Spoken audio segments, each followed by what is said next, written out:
126 شروع ہو رہی ہے جی رکوع سے۔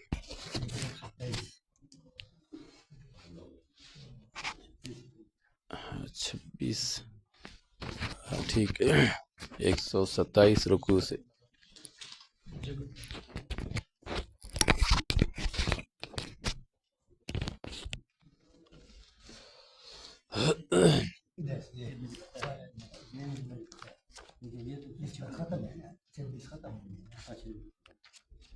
اعوذ باللہ من الشیطان الرجیم، بسم اللہ الرحمن الرحیم۔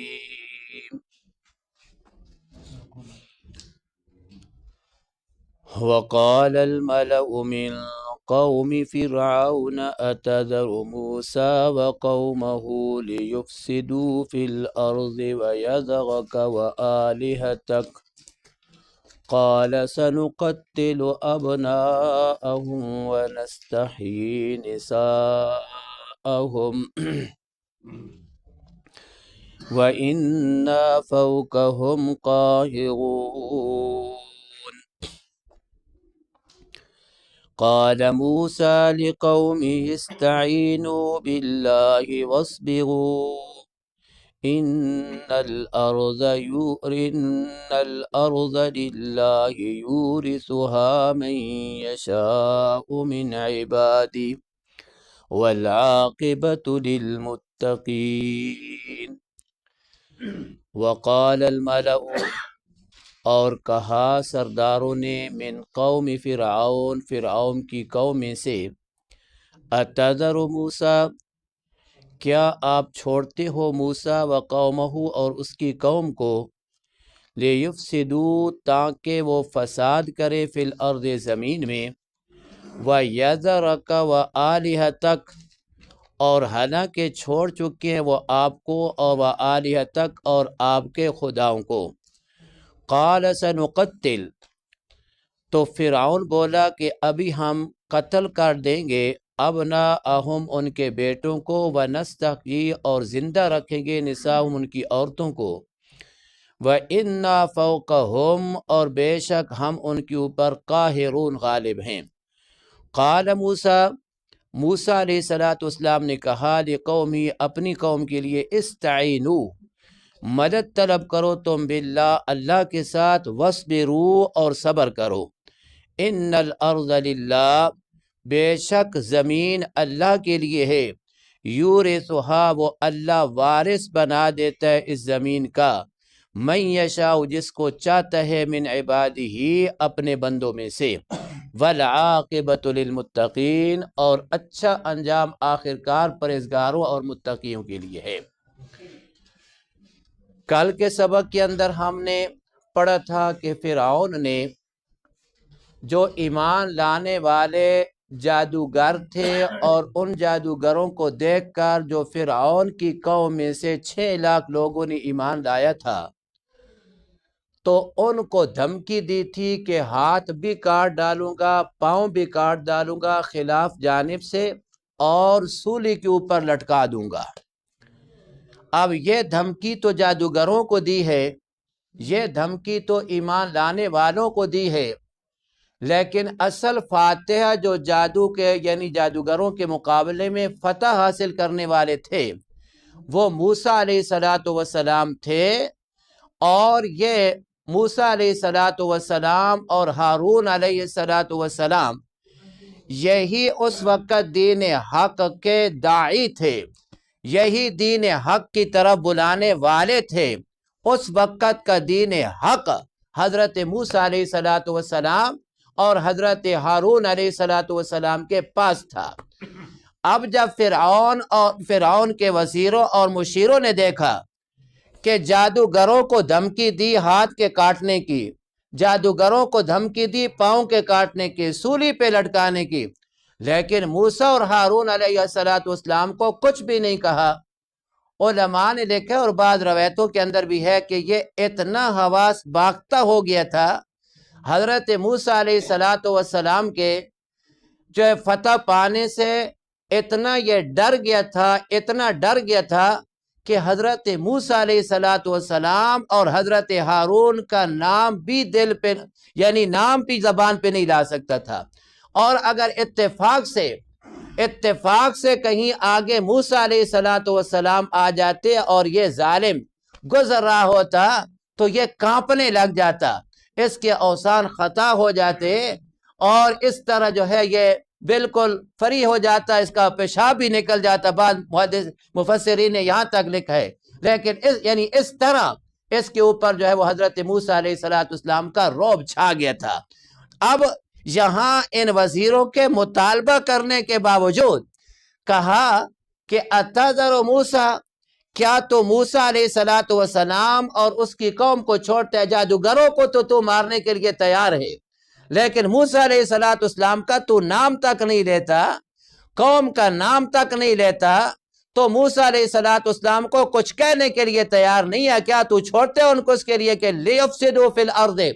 تاکہ اس آپ کے ملک مصر کے اندر وہ کھلے عام خدا کی دعوت دیتے پھرے، کھلے عام تبلیغ کرتے پھرے، کھلے عام لوگوں کو اسلام کے اندر داخل کرتے پھرتے، یہ آپ کے لیے بڑا فساد ہوگا، یہ ملک دو حصوں میں تقسیم ہو جائے گا۔ یہ موسیٰ علیہ السلام کے ماننے والے جب اس طرح سلسلہ چلا جائے گا، موسیٰ علیہ السلام کو آپ کچھ نہیں کہو گے، تو یہ ایک وقت آئے گا کہ موسیٰ علیہ السلام کے ماننے والے زیادہ ہو جائیں گے، اور تیرا جو نعرہ ہے نا کھوکھلا، انا ربکم الاعلی، کہ میں ہی جو ہے وہ خدا ہوں، بڑا خدا ہوں، یہ کھوکھلا نعرہ ویسے ہی ختم ہو جائے گا، تو اس کا بھی کوئی بندوبست کر۔ اب پھر بھی موسیٰ علیہ السلام کا نام اس کے زبان پہ نہیں آیا، کہنے لگا سنقتل ابناءہم، یہ دوسرا حکم ہے۔ ایک مرتبہ حضرت موسیٰ علیہ السلام کی پیدائش سے پہلے اس نے یہ حکم جاری کیا تھا، جب کہنوں نے، جادوگروں نے اس کو بتایا تھا کہ آپ کے ملک مصر کے اندر ایک بچہ پیدا ہونے والا ہے بنی اسرائیل میں سے، اور وہ جب پیدا ہوگا بڑا ہو کر تیری سلطنت کو تباہ کر دے گا، اس وقت اس نے یعنی یہ حکم لاگو کیا تھا کہ بنی اسرائیل کے اندر جو بچہ پیدا اس کو قتل کر دو، اس کو ذبح کر دو۔ اب یہ دوسری مرتبہ یہ اس نے حکم جاری کیا کہ سنقتل ابناءہم، ہم ان بنی اسرائیلیوں کو بچوں کو قتل کر دیں گے، وَنَسْتَحْيِي نِسَاءَهُمْ، اور ہم ان کی عورتوں کو زندہ رکھیں، بچیوں کو زندہ رکھیں گے، اور ان کے پیدا ہونے والے بچوں کو ہم قتل کر دیں گے۔ کیوں؟ وَإِنَّا فَوْقَهُمْ قَاهِرُونَ، بے شک ہم اس طرح ان کے اوپر غالب رہیں گے، ہماری تعداد زیادہ ہوگی، ان کے مرد ہوں گی نہیں، عورتیں ہمارے ساتھ کیا مقابلہ کر سکتی ہیں، تو اس لیے ہم ہی غالب رہیں گے، لہذا ہمارا یہ کچھ بھی نہیں کر سکیں گے۔ اب بھی اس کے زبان کے اوپر موسیٰ علیہ السلام کا نام پھر بھی نہیں آیا، حضرت ہارون علیہ السلام کا نام پھر بھی نہیں آیا، پھر بھی کہا کہ ان کے بچوں کو قتل کریں گے، یہ نہیں کہا کہ موسیٰ علیہ السلام یا ہارون علیہ السلام کو، کہا بچوں کو قتل کریں گے، عورتوں کو زندہ رکھیں گے۔ آگے چونکہ یہ جب اس ظالم نے یہ ظلم شروع کر دیا، یہ سلسلہ ہونے لگ گیا، تو آخر ظاہر ہے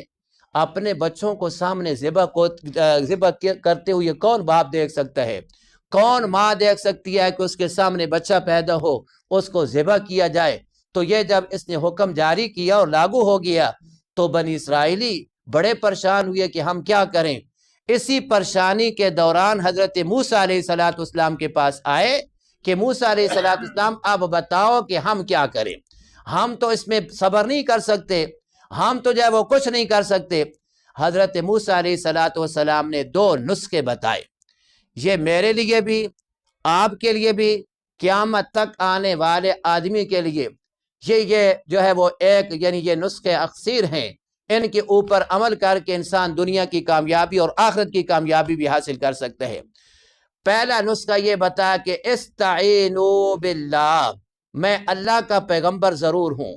اللہ نے مجھے پیغمبری عطا ضرور کی ہے، لیکن میرے اختیار میں کچھ نہیں ہے کہ میں کہوں کہ میں سب کچھ کر سکتا ہوں، میں یہ کر سکتا ہوں، میں جو ہے یہ آپ کو غلبہ دے سکتا ہوں، نہیں، پیغمبر ضرور ہوں، میں کچھ نہیں کر سکتا۔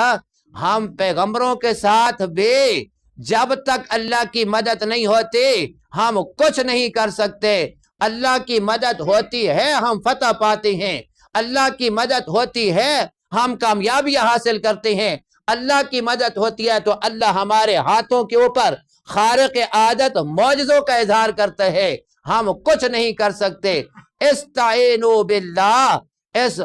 ظالم فرعون کے ظلم سے نجات کے لیے ایک ہی راستہ ہے کہ تم اللہ سے مدد طلب کرو کہ اللہ اس ظالم کے مقابلے میں ہمارا اسلحہ کام نہیں آتا، اس ظالم کے مقابلے میں ہمارے افراد کام نہیں آتے، اس ظالم کے مقابلے میں ہمارا کوئی سرمایہ کام نہیں آتا۔ اللہ جب تک تیری مدد شامل حال نہ ہو اس وقت تک ہم اس ظالم کے ساتھ مقابلہ نہیں کر سکتے۔ لہذا انسان کو اپنی قوت کے اوپر بھروسہ نہیں کرنا چاہیے، اپنے اسلحے کے اوپر بھروسہ نہیں کرنا چاہیے، انسان کو اپنے افراد کے اوپر بھروسہ نہیں کرنا چاہیے۔ بھروسہ ہو تو اللہ کی مدد کے اوپر ہونا چاہیے کہ اللہ تو ہی سب کچھ کر سکتا ہے، تو مدد کرے گا تو میں فتح پاؤں گا، تو مدد کرے گا تو میری یہ سرمایہ جو ہے وہ کام آئے گا، تو مدد کرے گا تو میرے افراد میرے کام آئیں گے، جب تک مدد نہیں آئے گی تو میں کچھ نہیں کر سکتا۔ فرمایا پہلا نسخہ یہ ہے استعینوا باللہ، اسی کا درس اللہ قرآن میں دیتا ہے۔ الحمدللہ رب العالمین الرحمن الرحیم مالک یوم الدین، اور ہم یہی وعدہ کرتے اللہ سے ایاک نعبد و ایاک نستعین، اللہ ہم تیری ہی عبادت کرتے ہیں، و ایاک نعبد و ایاک نستعین، اور اللہ ہم تجھ ہی سے مدد مانگتے ہیں اور مانگتے رہیں گے، یہی ہم وعدہ کرتے ہیں۔ لیکن وعدہ کرنے کے بعد نماز کے اندر ہر ٹائم وعدہ کرتے ہیں، لیکن پھر بھی جب مشکل آتی ہے تو ہم چلے جاتے ہیں قبروں کے اوپر، ہم چلے جاتے ہیں چڑھاوے چڑھاتے ہیں، ہم طواف کرتے ہیں، تو یہ وعدہ خلافی نہیں ہے تو اور کیا ہے؟ یہی وعدہ خلافی ہے۔ تو فرمایا استعینوا باللہ۔ نمبر 2 وصبروا، اس ظالم کے ظلم کے سامنے صبر کی چٹان بن جاؤ، اللہ یعنی صبر کا پہاڑ بن جاؤ۔ جتنے بھی یہ ظلم کرے، جتنے بھی یہ زیادتیاں کرے، تم جو ہے اس کے اوپر صبر کے پہاڑ بن جاؤ۔ جب یہ دو نسخے تم استعمال کرو گے، مدد اللہ سے چاہو گے اور اس ظالم کے ظلم کے اوپر صبر کے پہاڑ بن جاؤ گے، پھر دیکھنا کہ ان الارض للہ، پھر یہ زمین ساری کی ساری اللہ کی ہے۔ اے بنی اسرائیلیو، جس جو ہے وہ مصر کے اندر تم ہو، یہ فرعون کی نہیں ہے، یہ اللہ کی ہے، یہ اللہ کی زمین ہے۔ ان الارض للہ، بے شک پوری زمین، یا خطاب ہو اس جو ہے وہ مصر کی زمین کو، فرمایا ان الارض للہ، بے شک زمین ساری کی ساری اللہ کی ہے۔ یورثھا من یشاء من عبادی، اللہ اپنے بندوں میں سے جس کو چاہتا ہے اس کا وارث بنا دیتا ہے، اس کا وارث بنا دیتا ہے۔ تو اس لیے کچھ لوگ ہمارے پاکستان کے اندر بھی پریشان ہیں، بالخصوص وہ افغانستان کے لوگ، ٹھیک ہے، کچھ لوگ ہیں کہ جو بیچارے یعنی کچھ لوگ خرابیاں بھی کرتے ہیں افغانستان کے، جسے کہتے ہیں نا کہ خوش کے ساتھ جو ہے وہ گیلی بھی جو ہے وہ جل جاتی ہے۔ خرابیاں کرنے والے چند ہیں، لیکن کچھ افراد بیچارے اچھے بھی ہیں، وہ مطلب ہے پریشان ہیں۔ لیکن یہ جی تو مطلب یہ ہے کہ ہر ایک افغانستانی اس نشانے کا نہیں ہے جس کے اوپر ہم نے نشانہ باندھ دیا ہے۔ کچھ اللہ والے بھی ہیں، کچھ اللہ سے ڈرنے والے بھی ہیں، کچھ ایسے بھی ہیں کہ جو بیچارے پاکستان کے ساتھ وارحانہ محبت کرتے ہیں، اور ان کے یہاں آباء و اجداد مدفون ہیں، ان کی جو ہے وہ نسلیں یہاں جو ہے وہ پاکستان کے اندر لگ گئی ہیں۔ وہ بیچارے اب راتوں کو رو رو کر جو ہے اور اس طرح بیچارے دعائیں کرتے ہیں کہ اللہ ہمیں جو ہے وہ ہمارے جو خراب ہیں ان کو تباہ کر، اور ہمیں جو ہے وہ پاکستان کے ساتھ جو محبت ہے، اللہ اس محبت کے تقاضا کا اس کا تقاضا یہ ہے کہ اللہ جس طرح ہمارے آباء و اجداد یہاں مدفون ہیں، ہماری لاشیں، ہماری یہ جسم بھی اسی پاکستان کی سرزمین کے اوپر جو ہے وہ دفن کر دیے جائے۔ تو مطلب یہ ہے اگر کوئی مخلص ہے اور وہ یہ چاہتا ہے کہ اس طرح ہے، تو اللہ فرماتا ہے کہ ان الارض للہ، زمین جو ہے وہ اللہ کے لیے ہے، یورثھا من یشاء من عبادی، اور اللہ اس زمین کا وارث بناتا ہے جس کو چاہتا ہے، اپنے بندوں میں سے جس کو چاہتا ہے وارث بنا دیتا ہے۔ لیکن آگے فرمایا والعاقبۃ للمتقین، پھر پھیر پھرا کر خلاصہ یہی ہے کہ اللہ یعنی اچھا انجام جو ہے وہ پرہیزگاروں اور متقیوں کے لیے ہے۔ جو اللہ سے ڈرنے والے ہیں، خرابیاں نہیں کرتے، جو اللہ کے ڈر دل کے اندر رکھتے ہیں 2 نمبریاں نہیں کرتے، اللہ کا خوف دل کے اندر رکھتے ہیں بے نمازی نہیں بنتے، اللہ کا خوف دل کے رکھتے ہیں زکوٰۃ کے منکر نہیں ہوتے، اللہ کا خوف دل میں رکھتے ہیں لہذا وہ مسلمانوں کے ساتھ مخلص ہوتی ہیں۔ تو فرمایا والعاقبۃ للمتقین، اور آخر اچھا انجام جو ہے وہ پرہیزگاروں کے لیے، متقیوں کے لیے ہے۔ اللہ رب العزت عمل کی توفیق عطا فرمائے۔ الحمدللہ رب العالمین والعاقبۃ للمتقین والصلاة والسلام علی سید الرسل وخاتم الانبیاء۔ اللہم اعنا علی ذکرک وشکرک وحسن عبادتک، اللہم لا مانع لما اعطیت ولا معطی لما منعت ولا ينفع ذا الجد منک الجد۔ اللہم انی اسألک العفو والعافیة فی الدنیا والآخرہ، اللہم انک عفو کریم تحب العفو فاعف عنا، تحب العفو فاعف عنا۔ اللہم اغثنا غیثا مغیثا مریا مریا عاجلا غیر عاجل نافعا غیر ضار۔ اللہم اغثنا غیثا مغیثا مریا مریا عاجلا غیر عاجل نافعا غیر ضار۔ وصلی اللہ تعالی علی خیر خلقہ محمد وعلی آلہ واصحابہ اجمعین برحمتک یا